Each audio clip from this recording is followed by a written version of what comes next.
I threw away my cup when I saw a child drinking from his hands. Diogenes. You didn't notice when it started. That's how it works. It wasn't the warmth of her body that broke you. It was the softness in her voice when she said your name, the pause between her silences, the way she let her eyes linger a second longer than needed.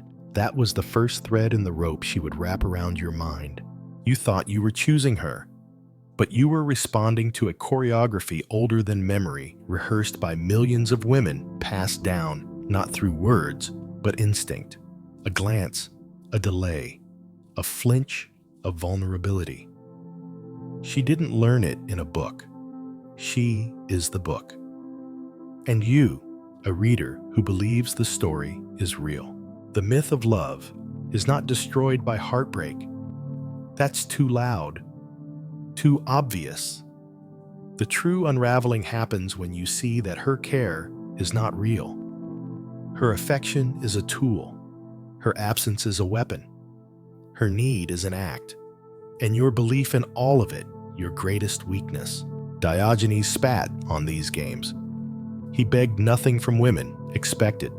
Nothing, offered nothing in return. While the world begged to be loved, he sharpened his mind on solitude.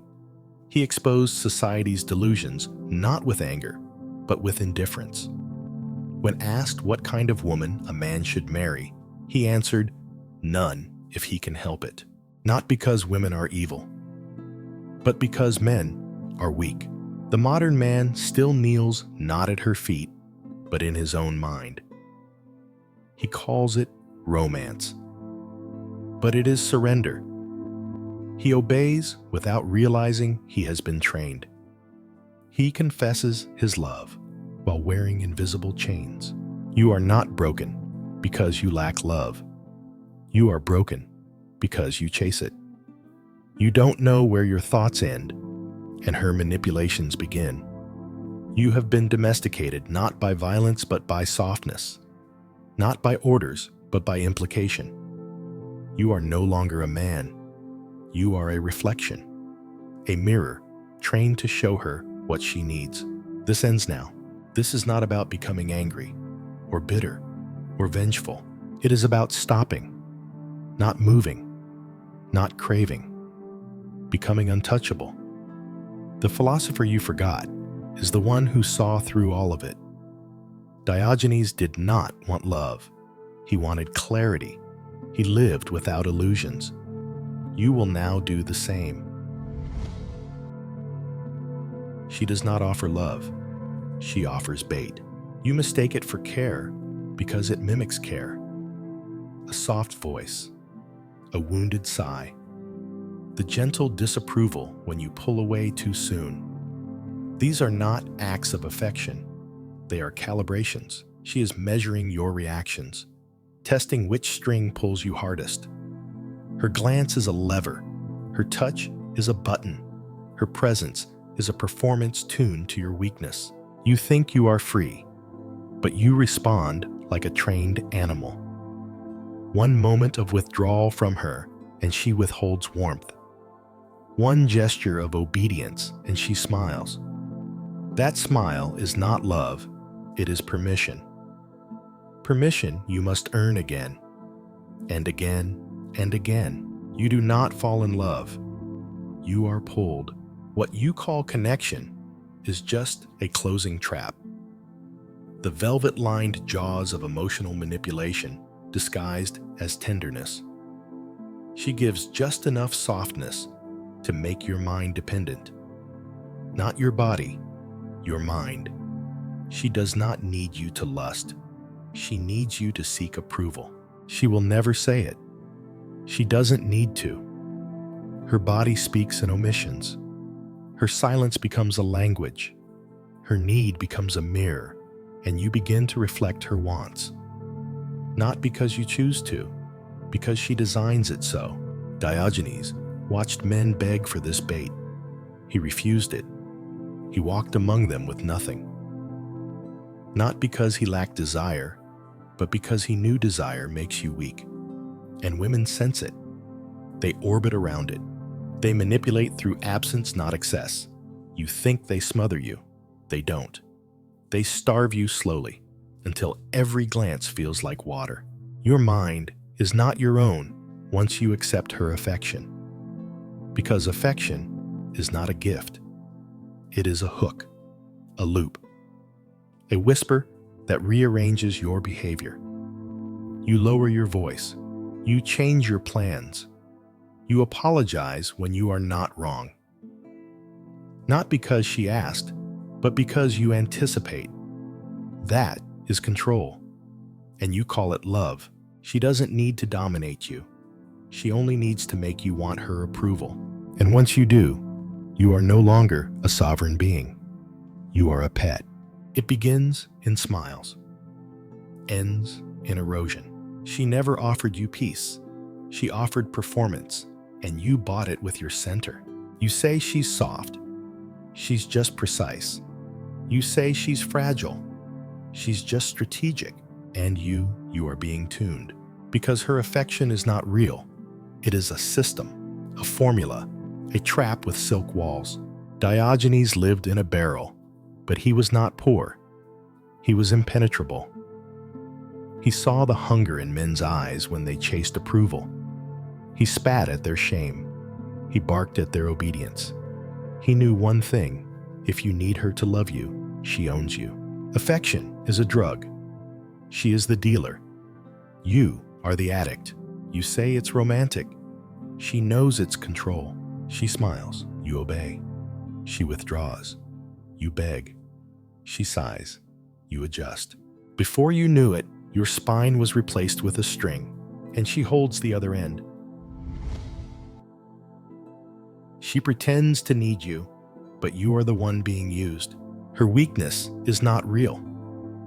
It is a theater, a script crafted to awaken your ancient reflex to protect. And once that reflex activates, you are no longer a man, you are her servant in disguise. You think her tears mean truth. They mean calculation. You think her silence signals fear. It signals control. You think her story is confession. It's recruitment. You don't notice the shift because she moves like fog, never confronting, only curling around your instincts. She plays the fragile creature not to be saved, but to make you save yourself in her name. You believe you are the strong one, but she wrote the part you're playing. She cast you. She blocks your scenes, and you deliver your lines on cue. Her vulnerability is a key. Your masculinity is the lock. The more you believe she's helpless, the more you become her tool. She doesn't want you powerful. She wants you responsible.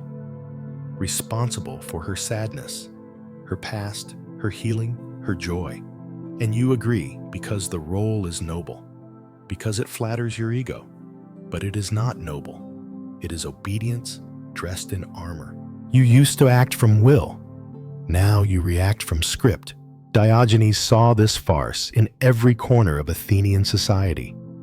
Men draped in titles, cloaked in virtue, but all circling the same illusion that women need to be saved. But Diogenes did not posture. He laughed. Laughed at the philosopher who could debate the nature of virtue, but trembled at a woman's tears. Laughed at the general who led armies but surrendered to soft hands and whispered pain. He knew the real theater is not on stage. It is in the bedroom, in the kitchen, in the sighs, in the wounds she reveals only to you. And always, always just enough to keep you near. When she says, "I've been hurt," she is not sharing. She is binding. When she says, "I just need someone who stays," she is not longing. She is recruiting. When she says, "No one ever understands," she is casting you. You are not loving her. You are volunteering for her drama. And once inside, you will never be the lead. Only the support. Only the steady rock she reshapes with her need. Only the echo of the pain she claims, so you forget your own. You thought you were rescuing her. You were erasing yourself. She is not broken. She is not fragile. She is a playwright of emotion, a sculptor of guilt. She knows what the male psyche needs to hear, so she says it in the tone of a wound. And you kneel not knowing that your spine was the price. Diogenes never knelt. He saw through the performance. He did not comfort weakness. He revealed it. When asked why he lived in squalor, he replied, "It is better to live in want than to be deceived by luxury." Now, you must understand her weakness is her luxury, and your belief in it is your ruin. She will cry. You will chase. She will flinch. You will fold. She will tremble. You will transform. And when you wake, it will be too late. You will not know who you were before the script. You were not loved. You were assigned. You were not chosen. You were used. Not because she is cruel, but because she is female, and you never asked what her role cost you. Shame is not a punishment, it's a leash. She won't raise her voice. She won't accuse you. She doesn't have to. You'll feel it when her smile dies half a second early, when her hands pull away in the middle of your sentence, when her gaze drifts just enough to make you wonder who you've disappointed her into becoming. That is the ritual, the quiet sting, the sacred feminine method of correction. She punishes with absence and rewards with softness. But the most powerful tool she owns isn't affection. It's your shame, because you want to be good. That's your flaw. You want to be seen as strong, patient, loving, respectful. So she tests the edges of your performance. And every time you fail to match her shifting expectation, she does not argue. She withdraws, or sighs, or says nothing's wrong, and it works. You begin to police yourself. You lower your voice before she flinches. You hesitate before asserting. You apologize before confirming. You soften just in case. She has trained you to correct yourself without her command. That is not love. That is domestication. Diogenes barked at men like you, men who mistook shame for virtue, men who believed quiet compliance made them honorable. He didn't just reject society, he rejected the invisible scripts that bound men to female approval. He said to marry is to surrender to a master with soft hands. She doesn't want to destroy you. She wants you soft, so that she never has to confront resistance. And softness does not mean kindness. It means obedience. When you feel guilty for being distant, she wins. When you feel cruel for being blunt, she wins. When you feel responsible for her silence, she wins. You are being reshaped, not by force, by emotional gravity. She doesn't accuse you directly. She lets you accuse yourself. And you do, because the modern man was raised to please women, not to understand them, raised to seek approval, not to guard his sovereignty. And when you feel you've failed her, when you've made her frown or pause or cry, something inside you cracks, and you beg to be worthy again. That's the leash. You tied it. She only tugs. Shame rewires you, makes you doubt your instincts, makes you shrink your voice, makes you hesitate when your spine should act. Diogenes never hesitated. He chose truth over image, even if it meant barking like a dog in the marketplace, because he understood to be free is to live without needing anyone to think you are good. You are not ashamed because you did wrong. You are ashamed because you stepped outside the role she trained you to play. You didn't betray love. You betrayed the story. And now, you beg for your lines back. You forgot what it means to move without approval. You kneel before a performance, hers and yours, and call it love. But it is shame, deep, quiet training, and the man who cannot detach from female shame is not a man. He is a dog, waiting for a pat that never comes. Sex is not love. It is leverage. You enter her, but it is she who possesses. You think desire is a shared fire. It is not. It is the illusion of intimacy designed to extract surrender. She learns your rhythm, times her breath, arches when you want softness, moans when you need meaning. But it is not truth, it is choreography. You believe this makes her yours, but it makes you hers. Because now you seek it, now you crave it, now you adjust your nature to keep it near. And so begins the quiet war of performance. You stop speaking truths that might offend. You stop acting freely, fearing distance. You begin to behave not to be respected, but to be granted access. You call it chemistry. She knows it's conditioning. Diogenes saw this trap in every brothel. He said the prostitute is honest. She trades pleasure for coin. But the lover, she trades it for control. At least the harlot names her price. The lover hides hers in emotion, implication, and withdrawal. She does not say, "Obey me, and I will give you warmth." She only touches you more when you are pleasing and pulls away when you are not. That is not affection. That is feedback. You are being trained. And like a starving dog, you begin to earn it. With favors, with silence, with softened edges, not because she asks, because she rewards. You become a slave not to her body, but to the meaning it pretends to offer. The illusion that connection equals significance. The myth that closeness equals freedom. But Diogenes spat on illusions. He said, "I do not want to be desired. I want to be left uncorrupted." You are not corrupted by sex. You are corrupted by its unspoken terms. You don't just chase her body. You chase what it says about you, that you are wanted, worthy, needed. And so she withholds not to punish, but to program. Not to hurt, but to harness. She does not have to be cruel. She only needs to be cold when you displease her. She does not have to cheat. She only needs to hesitate when you lead. And your spine folds like cloth, because sex is not the act, it is the power dynamic. She gives it to men she can tame, withdraws it from men she cannot. You were not seduced. You were conditioned. You did not choose her. You responded to scarcity. You call her divine. She smiles. You say she's different. She nods. You believe her body is a sanctuary. She knows it is a caller. And once you believe that sex equals intimacy, you'll sell your integrity for access. You'll trade your voice for her thighs. You'll abandon your soul for a night that ends in obedience. And she'll wake up satisfied because you now move when she's silent. She doesn't need to speak.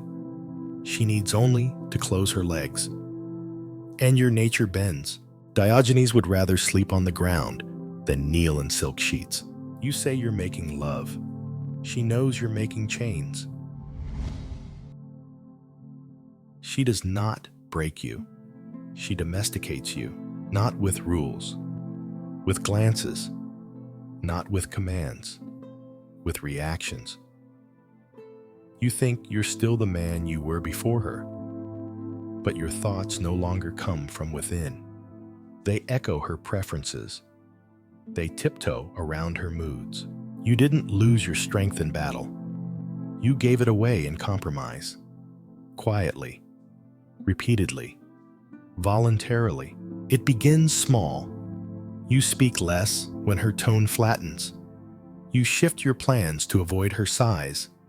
You adjust your opinions when she grows quiet. You start to edit yourself for comfort. Not hers, yours. Because keeping her happy feels like safety. That's the trick. The illusion of peace in exchange for slow self-erasure. She doesn't destroy your center. She distracts it. With her pain, her needs, her fears, her feelings. You believe you're being noble, being present, but you're simply dissolving.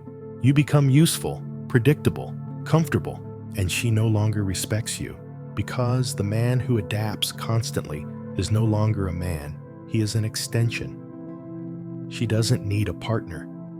She needs a mirror. One that reflects her desires without conflict.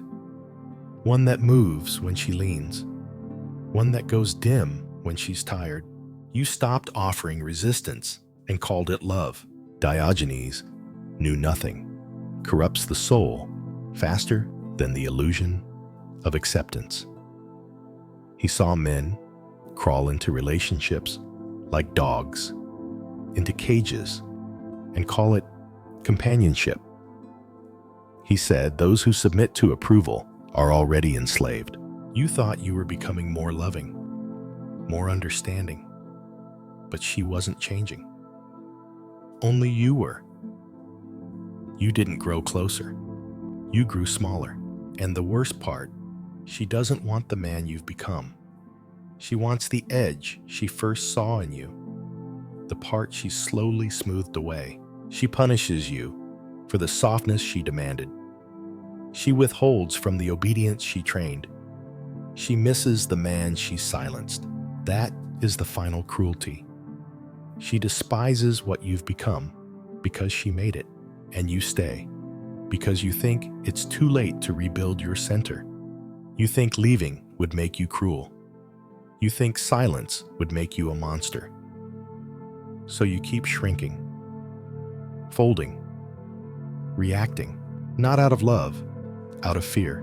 Fear of being alone. Fear of being unloved. Fear of being misunderstood. But Diogenes chose solitude over submission. He chose truth over peace. He chose the ground over a bed, shaped by expectation. He did not want comfort. He wanted clarity. You must now ask, whose thoughts are these in your head? Whose behaviors have you inherited? Whose leash do you feel when you hesitate? You are not yourself. You are her shadow. You are the man she rehearsed in her silence. And until you stop needing her smile, her sigh, her body, you will never know what it means to stand. You escape not by resisting her, but by no longer reacting. You think awakening means confrontation. It doesn't. It means vanishing, internally, entirely. It means pulling every root she planted in your mind until nothing inside you leans toward her approval. She will speak. You will not adjust. She will cry. You will not reach. She will seduce. You will not move. This is not cruelty. This is sovereignty. Diogenes never argued with society. He stepped outside of it. He did not scream at the rot. He made himself immune to it. When asked what he had learned from philosophy, he replied, to be independent of circumstance. And this is what you must become. Unbending, unmirrored, untrained. You will not become cold. You will become unreachable. Not by hate, not by anger, but by stillness. She cannot manipulate what does not move. Her games only function on the reactive, the hopeful, the emotional. She needs your longing, your shame, your confusion.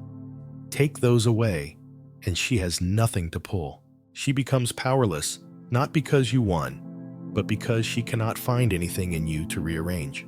You no longer orbit her body, her tears, her mood. You are no longer disturbed by silence, nor drawn to softness. You stop being a participant. You become a presence, and she cannot inhabit a man who owns his axis. The moment you need nothing, she becomes nothing. You are not healed. You are not enlightened. You are finished with the illusion. You do not play her games because you no longer believe there is anything to win. You live in your own frame now, and her praise no longer needed. Her absence no longer felt. Her love no longer priced. Diogenes lived in a barrel because no palace could seduce him. He lived among men, but refused their addictions. He refused to kneel not to kings, not to gods, and certainly not to glances. This is where you arrive now. You do not recover. You end, you cut, you exit. You sit in your own silence. And from now on, only the unshakable speaks within you. You are no longer made by her touch, no longer named by her desire, no longer moved by her withdrawal. You are the man Diogenes would nod to once and walk past without concern. Because you no longer follow, you no longer chase, you no longer ask. She no longer owns you, not her gaze, not her laughter, not the ache she left in your ribs. You are not a story in her head anymore. You are no longer the role she cast when she said you're different. You are no longer the echo she shaped with praise, punishment, and silence. That script is over. That theater is burned, that leash gone. She will try again. A new softness, a new silence, a new injury made for your sympathy. But the man she reaches for is no longer reachable, because now you know her power was never in her beauty. It was in your belief. You believed her softness was real. You believed her words meant truth. You believed her pain meant depth. But Diogenes warned you long before she smiled. He warned you with his life. He walked barefoot through illusions. He rejected gold, rejected robes, rejected comfort. And most of all, he rejected the drama of women. He said, if only it were as easy to banish hunger by rubbing the belly as it is to masturbate to quench lust. He said, I do not belong to anything that requires my obedience to illusions. You belonged, you obeyed, you broke. And now you are done. You do not need to forgive. You do not need to reflect. You do not need to explain. You step out of her psychological orbit the way a lion steps out of a cage, not with rage, but without permission. You no longer chase softness. You no longer react to withdrawal. You no longer interpret her silence as a puzzle to solve. You no longer feel shame for your stillness. You no longer translate her disappointment into guilt. She no longer edits you. She no longer triggers you. She no longer matters. You are not callous. You are sovereign. You do not ask if she understands. You do not need her to know what she did. You do not need her to change, because she is what she is, and you finally are no longer programmable. There is no center in her, only mirrors, but you have become the axis, the root, the flame that burns untouched by her breeze. From now on, if she speaks, let her. If she leaves, let her. If she returns, let her find no opening. You are not waiting. You are not searching. You are not available. You are the man Diogenes would recognize, alone but not lonely, unafraid because undesiring, cold, not out of hate, but because no flame from her can melt you anymore. You are the last man standing because you are no longer moved.